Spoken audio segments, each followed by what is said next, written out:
Data and Financial Inclusion Summit is organized by High People and supported by the Level 1 Project, Mojalo Foundation, Inftex, Ideation Corner, Cross Lake Technologies, and the Gates Foundation. Our next panel is going to be around using FinTech to drive innovation and expand services to different communities. And to moderate this panel, ladies and gentlemen, please welcome Flavia Kasenge, the Chief Operations Officer of Izemani.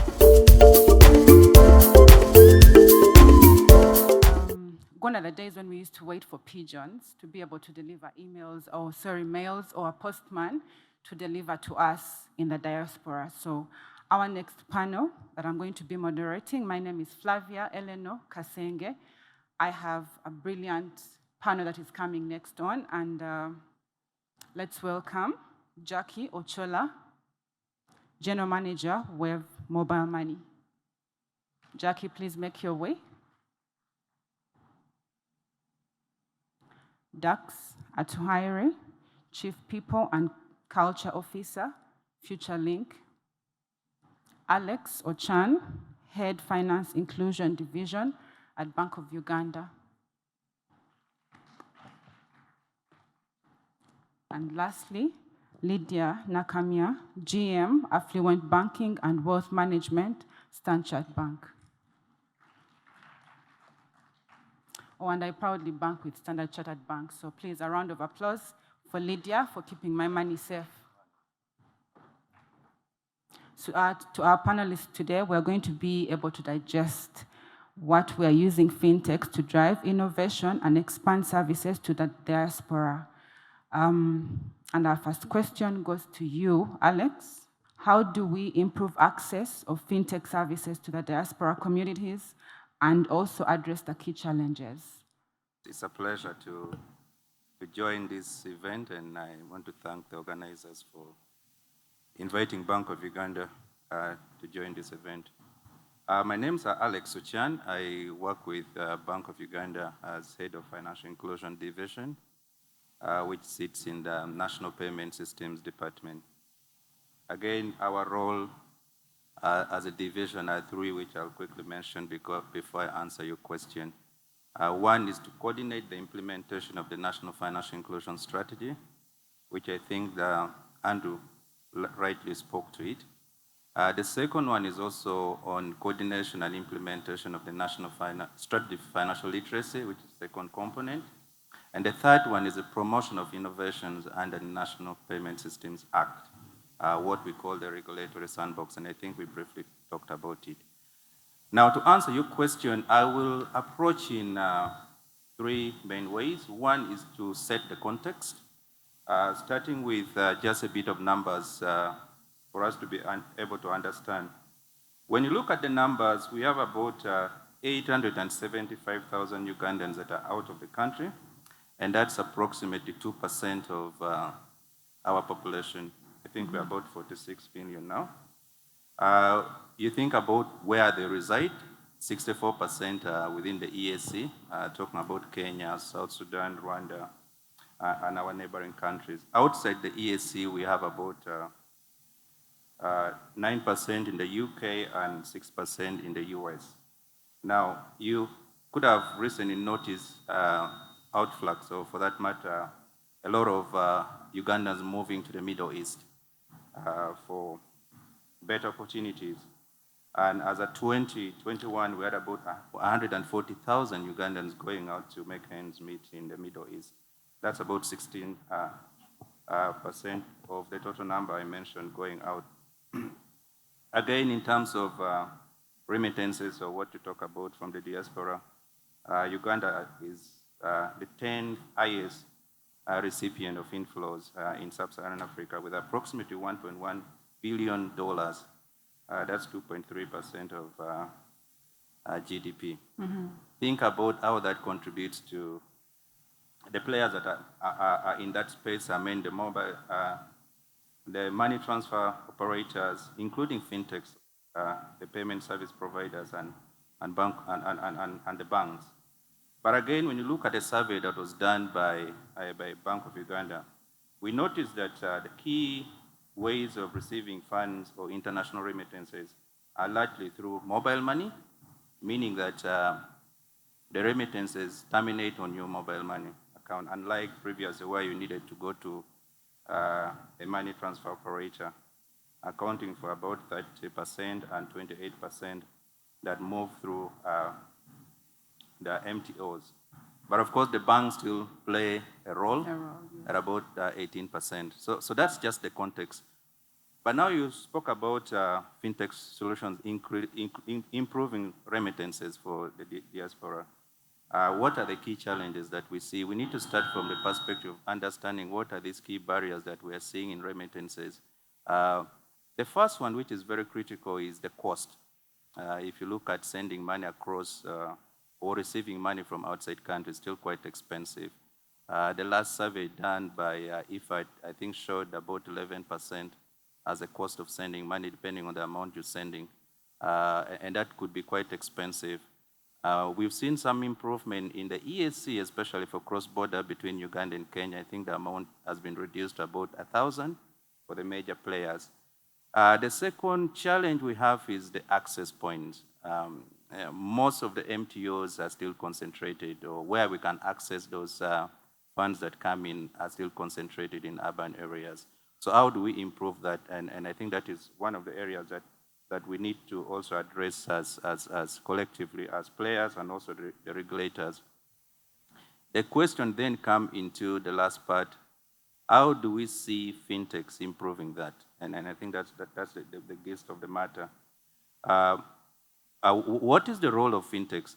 And I think what Kawere mentioned, that when you look at 2009 when mobile money started, they seemed like they were competing with the incumbents and that were the banks. But what we are seeing right now is that there's a lot of partnership between these fintechs and what we used to think as the incumbents, which are the banks. I think I could speak to about 3 issues. One is for them to develop solutions that lower the cost of remittances. We've seen there are different areas where they could play if they can identify gaps that are there and be able to fix that gap. One of the panelists in the previous session mentioned the issue of identifying the needs and solving the problem. I think that's very critical. Do we see ways by which we can solve these problems? And if possible, how do fintechs come in to plug and therefore fit that gap? But of course, I also see a lot of opportunities with especially the tier 4 financial institutions that have a lot of outreach. The SACCOs, can we digitize them? Can they be a source through which those in the diaspora can send funds and therefore be able to access these funds here? The other option is in the banking sector. For those that are working out, can they have access to financial services, being a bank account or others? So these are some of the ways that they could plug and fix some of the problems that we are seeing in the area of remittances. Thank you. Thank you, Alex. I think you mentioned a very important aspect of partnership. We as fintechs are now no longer seeing each other as, competitors. We are looking at how to include everyone. Thank you.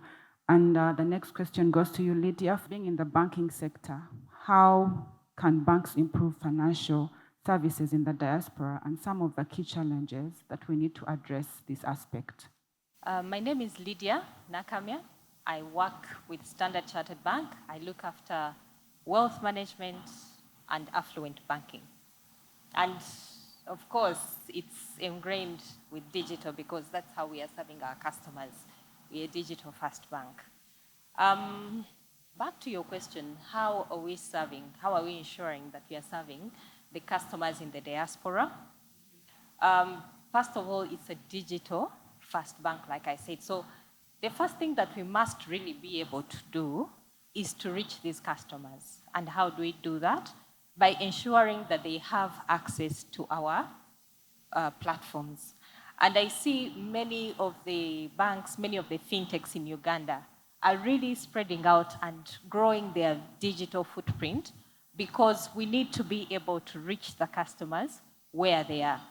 So I think most importantly, we must be able to digitize, and the players in the market are really embraced it because it's something that we really have to do. But I think as we digitize, we also need to look at some of the key aspects. And my colleague here has just spoken about the cost. how do we make sure that we digitize, but we keep the cost affordable for the user? Because even if we scale and it's an expensive service, the utilization will be low. So we need to be able to digitize, but on affordable solutions. The solutions that we are digitizing also have to be relevant to the customers. Why is it that these people want to transact? That's the first question that we need to ask ourselves. What are they looking to do? Are they looking to remit money back here? Are they looking to invest? And then we are able to actually meet the specific needs that these people are looking to address. I think also the important one that we must be able to address as we digitize is the governance. Different jurisdictions have different governance protocols that we must be able to meet. So it's incumbent upon us as the financial providers to understand what are the policies, what are the procedures, what are the laws governing each jurisdiction where we are going to serve clients, and we ensure that we comply, because compliance is a must-be for all these services. So yeah, long answer to your short question, but I think that's where the basis starts. Yeah, and I hear you. And our next question goes to you, Dux. What are the benefits of using fintechs in regards to payment processing and cash flow management? Are there any benefits that fintechs are bringing on board? What should we look out for? I'm Dux Atuheirwe, and I'm from FutureLink Technologies, in short FLT, and FLT is the developer of Savings Plus, which is a core banking platform, and M-Circle, a mobile banking switch that enables circles and microfinance institutions to grow and scale. Thank you, moderator, for this wonderful question. What is the importance of fintech in our business market and environment? I would like to first put context to this, and most importantly, we need to know that the fintech industry is growing at a 17.7% per annum, and each one of us in this house should be proud really to be associated with the fintech industry. And this is not just because it is a fancy thing to do, but actually because it brings a lot of relevance, and it's designed, fintechs really design according to what the customer needs. And one of the advantages really that we can attach to fintech is market expansion, and notably the trend of the fintech users in Africa is expected to grow to 61 million users by 2027. So clearly this should communicate to us, the developers and innovators, on what opportunity is before us in terms of market expansion. And this also creates, the fintech industry creates efficiency, and not just efficiency, but gains. At FutureLink Technologies, we automate circles, but we've been able to see a very big growth in the circle space, just because of the kind of ease technology has brought to the different circles. Not just the growth, but also the ability to have additional revenue through automation, and also reduce on the costs of operations. I can confidently say that most of the circles that are using our platform have reduced their operation costs by 10%, by 90%. What does this mean?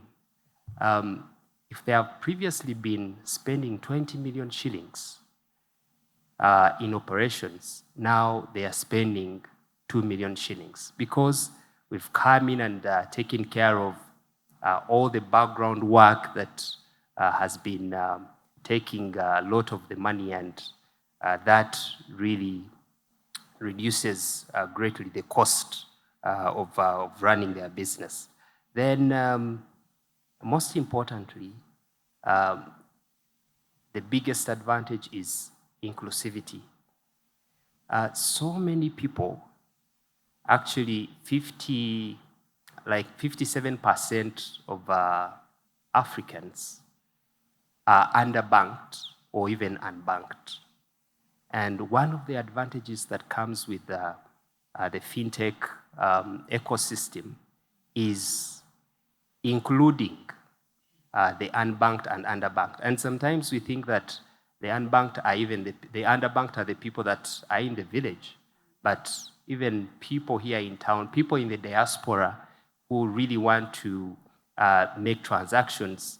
My colleague here, Alex, hinted on something to do with remittances from abroad dropping into the circles. And that is one of the gaps that fintechs are also trying to close, and ourselves are trying to really close on. So those are some of the advantages, but there is immense opportunity in the world of fintech, and each one of us should be really proud to be part of that kind of contribution. Thank you. I think aside from the efficiency, you mentioned the fancy word. Yes, it's actually very good to be, to just send your money and in a split of a second it's with someone. So yes, as we talk about efficiency, it's also fancy and very, like what we're using right now. We need to be able to embrace it and also be proud of what we are doing. And to expound more on the question, Mr. Alex, what companies would you look out for as fintech providers if you were talking about payment processing and cash flow management? I think for me as a regulator, obviously I'll answer in one way. You should look for a fintech that is regulated. That is regulated. Absolutely, because it's safer. Yeah. That one I don't have any other way of answering it. But I mean, we spoke about the importance of regulation really, and the confidence it gives the public. You want to see a fintech that provides a service, and I think that's what where the startups face a bit of challenge, that they have a product or they have a service they can provide, but they are not licensed.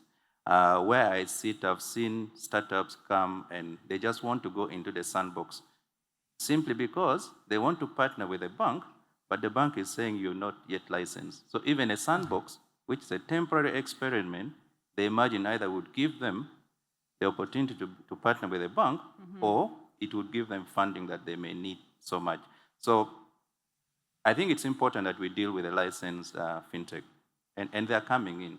Yes, they are, and I think we're growing in number. Maybe to the startups, they feel maybe like the regulation is really stringent, and the fear of getting into there. How can you encourage them to keep on asking for those licenses and keep on knocking to Bank of Uganda, and eventually they will get them? What can you advise?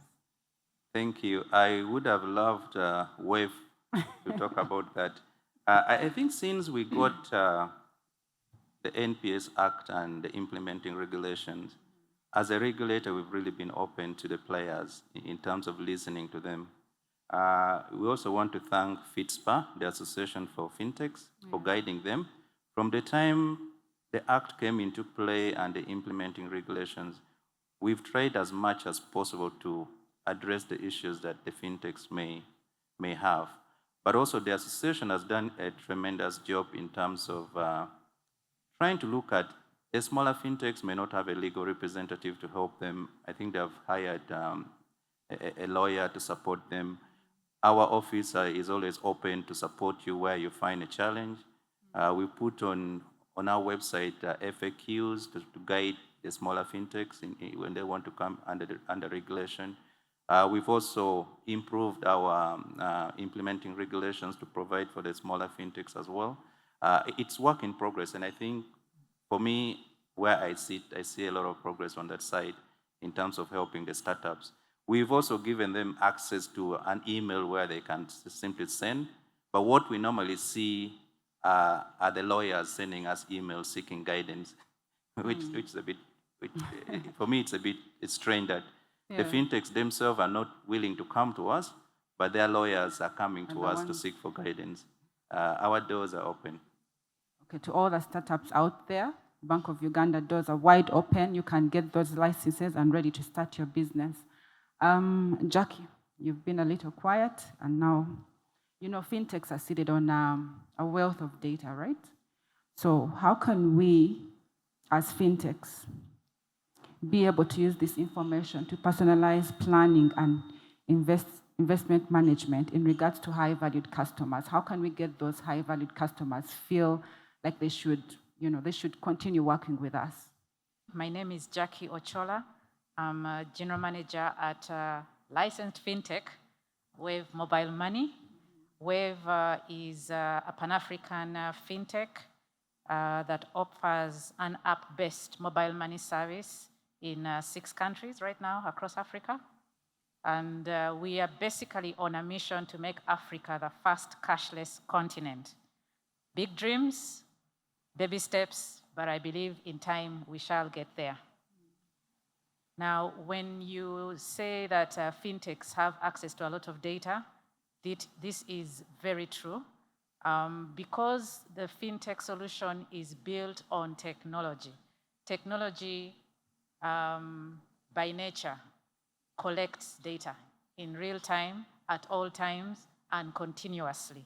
And so we then collect a lot of data that looks into the habits of people. It looks into the uses to which they are accessing financial services, but it also paints a picture of what needs are not being served that we may be aware of out there. And so because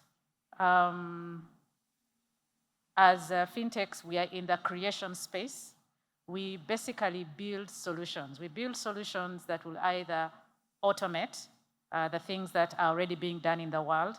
We build solutions that address unmet needs in our communities, but we also build solutions that will, to an extent, augment what is already being done across the world.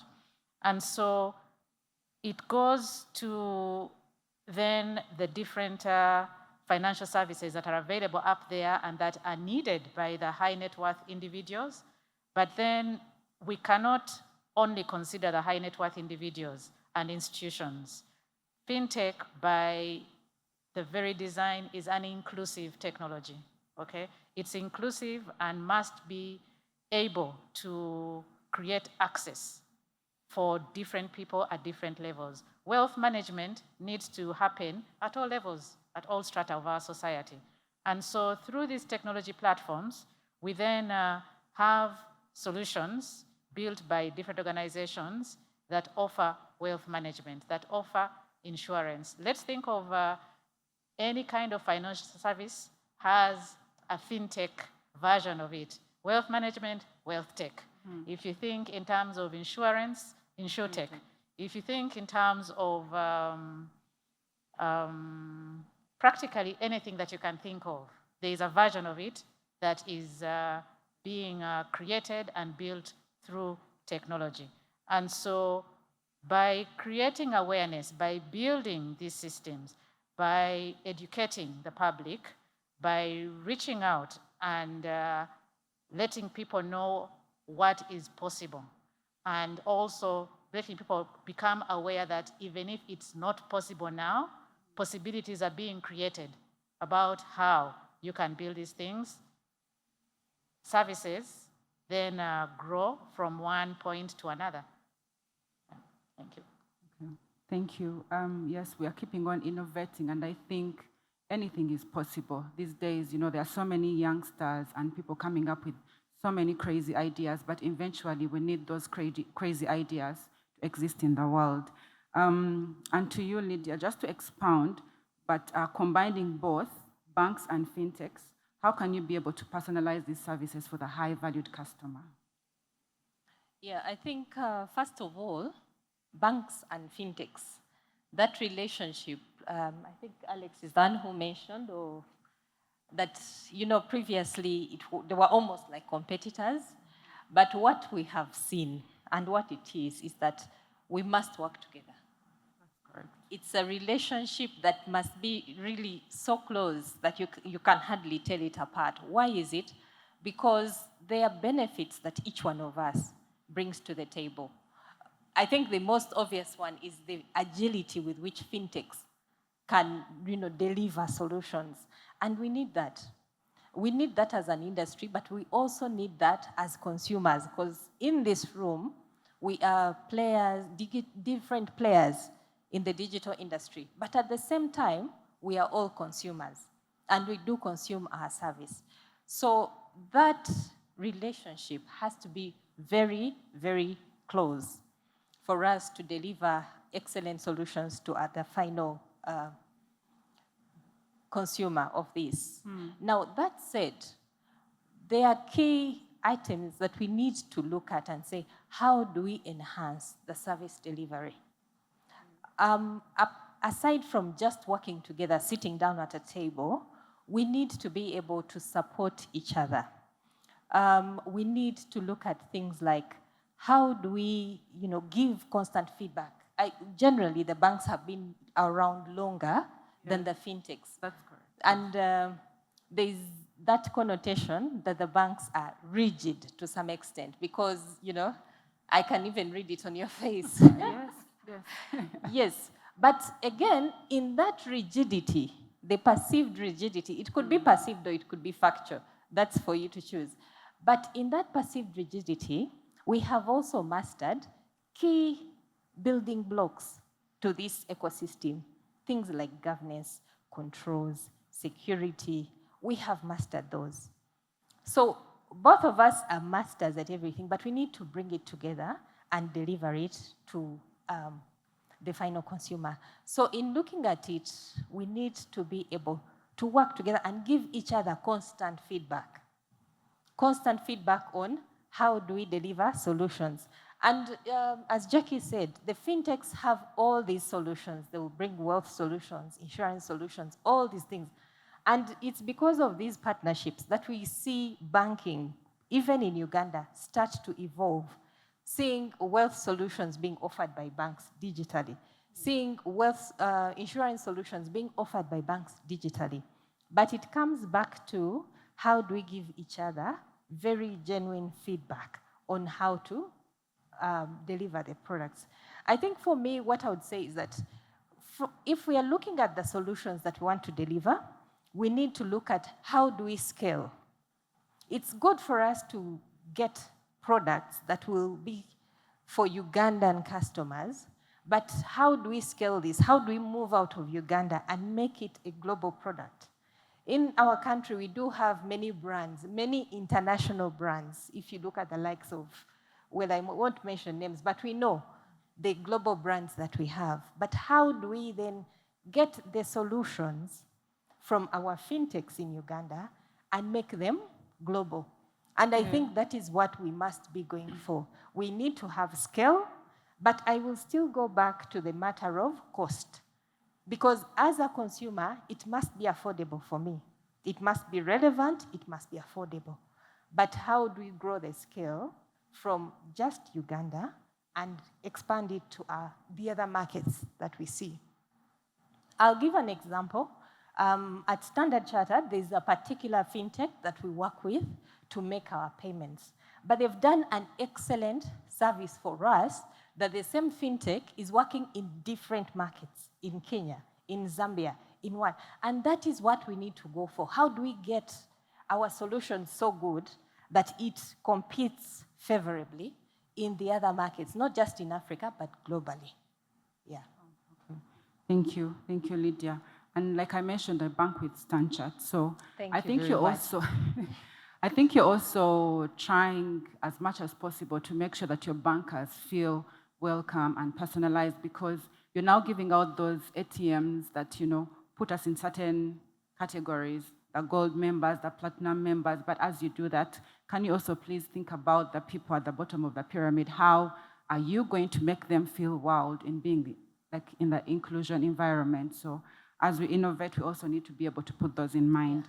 Absolutely. Let me just make a small comment to that. So we have done the personalization for everybody from, all the different segments. But I think the critical one that I want to say is that in doing all this, we are also looking at sustainability. So I'm also happy to say that our debit cards that we are issuing are carbon neutral cards. So they are helping us reduce carbon emissions for all our clients. Wow. Okay. Anyway, this next question is to Jackie and Dux. We have a lot of blockchain solutions. So many have been innovated over the years. How can we leverage blockchain solutions to improve security and transparency of financial transactions, putting in mind the people in the diaspora? All right. Blockchain technology. I think a simply defined blockchain can be seen as a distributed database that enables transparent and tamper-proof transactions. And in that way, you then ask yourself, if you have a technology that provides for you a secure, transparent way in which transactions can be run, what are the possibilities there? And you've mentioned the diaspora. And I'd like to give just a few examples of use cases that have come up and would be applicable to the diaspora community. I think the most obvious one is digital currencies. Digital currencies like Bitcoin are accessible to the end user regardless of their geography, okay? And so it provides then a platform through which they can save, invest, while they are in their different geographies across the world. The other thing is cross-border transactions or remittances. Earlier on, it was mentioned that Uganda is one of the leading global countries that receives a high volume of remittances from abroad. Cross-border transactions are made easy, are made secure, are made really fast, and build trust from one end of the user to the other end of the user across the world about a transaction having happened, and knowing that once the transaction has commenced, nobody is going to interfere with it because you can actually see it. And so these cross-border payments is another way that I would say blockchain enables this. But blockchain is being put to also multiple use cases. Like I mentioned earlier, really, there is no limit on what technology can do. Exactly. And so when you think in terms of smart contracts, one of the challenges in a country like Uganda is land tenure, land ownership, land transfer. And if we got to a stage in this country, I'm hoping that that will happen soon, where all our land records are kept on a blockchain, then you wouldn't have all the wrangles that we are facing day to day. And even thinking of the community in the diaspora, property ownership is of interest. And so it would give them greater confidence knowing that wherever I am, I have visibility into my assets, and I know that nobody is going to touch my assets without my knowledge or without my permission. And so those are some of the examples that I can give through which the blockchain technology can be put to use and serve the diaspora community. Okay. Alex, in about 2 minutes, please give us your thoughts. No, sorry, Dux, in 2 minutes. Sorry. Thank you so much. Blockchain. She has given it a very good introduction. I'll dive deep in how it works. And earlier on the panel that was up here, Dan said that we shouldn't work outside the regulation, but sometimes you need to be faster than the regulation itself, and it will find you on your way. Because years ago when we started Future Link Technologies, we were not regulated, and now we are regulated by the central bank. So blockchain is one of the fastest growing financial platforms. And I would like to say that its design gives the users much power, and it also gives them ease and visibility of what they are doing within their platforms. And this is really a very big shift from traditional banking. And I think one of the things that maybe regulatory authorities need to look into is to fasten the steps of creating an environment where blockchain can thrive. So some of the advantages, I won't repeat what she said, is immutability. It's very difficult to change anything that has happened within the blockchain ecosystem. So once a record is made, it cannot be changed. We know what happens with the different already existing financial platforms. You'll find people complaining about money getting lost, but really blockchain has come to solve that kind of problem. Then there is a lot of transparency. You're able to see and have visibility of what kind of transactions you're making, and it really happens in real time. There is no third-party interference. I would like to end with this. I was going to South Africa, and I made a hotel booking. I went there before the money I paid reflected on the account of the hotel that I was booking. Clearly, in the world of technology, that shows you a very big gap. And that kind of delay and wait is something that the blockchain has effectively solved. Yeah. So much as there is still a long way for us to go, I think we just need to embrace this kind of technology. Thank you. Okay. Thank you. And to Lydia and Alex, I think this will be our last question. Being in the banking sector, the banking sector has a lot of bureaucracy, right? People look at you like you're being so rigid, like you mentioned earlier. How can we change people's mindsets? How can we harmonize working with fintechs and banks? And in the policymaker side and regulator, what can be done to create a leveled ground for the fintechs? Thank you very much for that question. It's true that the role of a regulator is, of course, to license and provide oversight. But more importantly, that is aimed at protecting consumers. Sometimes what we do seem to mean or would be looked at as being very rigid, but actually we are trying to protect the consumers who are down there. If you recall issues, just an example of cryptocurrencies, even when the Bank of Uganda does not regulate, should there be any issue around it, they will come and run and say, Bank of Uganda, what? You're not doing anything.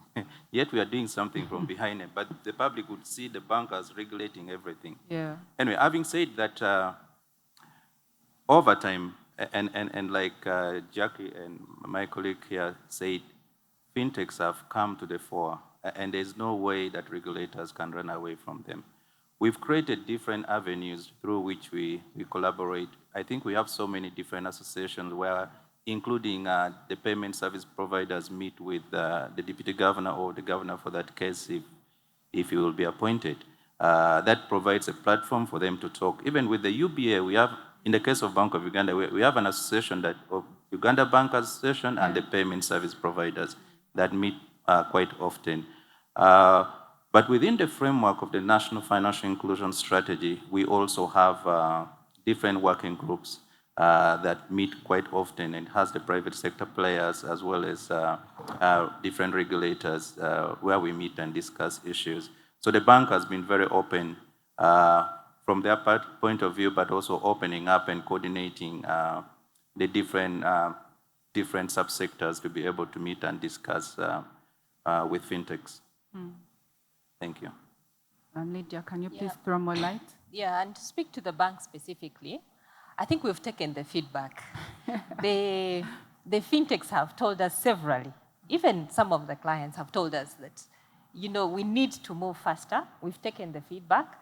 And we are starting to see, I hope even the consumers are seeing the change that we are seeing. But this is coming mainly from the synergies that we've now built with some of the fintechs to move faster. If you can't move faster, partner with the person who will help you move faster. So we have a lot more synergies with the fintechs. It's good also that the regulator is coming in to, put a framework in place to start licensing them, because then you want to play with a credible partner. And I think, again, as Alex mentioned, is that rigidity that was previously being seen was because the most important role we have is to protect the consumer's money. So we would make sure every I is dotted, every T is crossed on security. And now we are aware that we can actually do that on security, but also offer a faster service to the customer. So we do have the fintechs really supporting us on agility. We do have the regulator coming in to give a very clear framework that allows us to serve our clients. But also we are picking technologies from the other networks that we have, picking technologies from the different markets and delivering them here, because, they'll say a first world country and, the country where we are. So if there's a technology that works and it's in the first world country, then we should be able to pick it and deliver it to our consumers here and really globalize as it should be. Thank you. I think the people's mindsets will change with time to what they have towards the banks, because you know what exactly goes on. In case of a fraud, and it's my money and you give me 60 days for you to be able to solve such a problem, of course my mindset is not going to change for a while fintechs are really trying their best to be able to say, how can we solve? If I need to reverse money, it should be within 24 hours. Banks are still stuck in the world of 60 days to be able to refund a customer, which I think is really a very long time. What happens to my money, yet I kept it with you? Why do you have to take 60 days to take care of me? So I think that needs to be also put into consideration. And to all the people in the diaspora, we are innovating and creating for you. Thank you very much to our panelists. Jackie Ochola, General Manager, WEV, thank you for being on this panel.